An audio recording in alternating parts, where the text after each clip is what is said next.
Sanibonani South Africa. Just an update on Linda Baga Cwecwe, Justice for Cwecwe, hashtag Justice for Cwecwe. And thank you so much, South Africa, for bumbana, nokubambana, nokuqinisana, nokukhuthazana, nokusekelana. Thank you so much for helping me find the number Mama Cwecwe. Found it, and I called her, just called her now. I'm just giving an update. I called her now.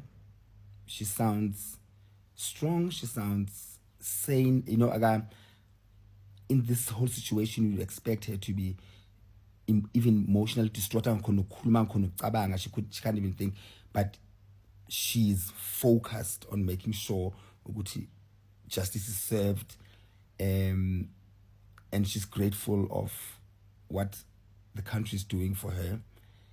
And just to keep you in the loop, so I called and asked her as many questions as I could so that I can understand where she is right now, which I cannot share at the moment because there's legal issues and But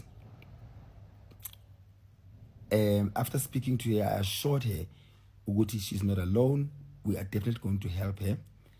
And I have managed to also get calls from friends and people in high places and very powerful places, and the government and so forth and so on, that are intervening right now.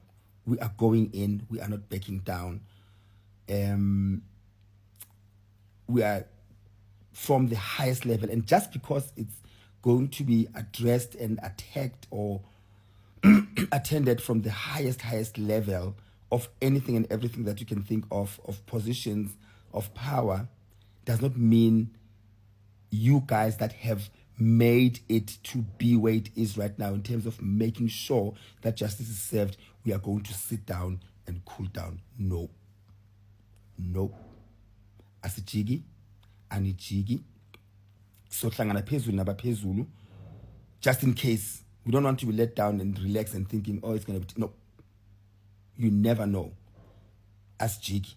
Whatever that we need to do, petitions, mobilization of some sort, sizohlangana nabaphezulu phakathi nendawo. In the middle of somewhere, we're going to meet together, and we are stronger together. We are stronger together. We are not backing down. Justice for Cwecwe. Justice has to be served, definitely. I thank you. Ningapheli umoya.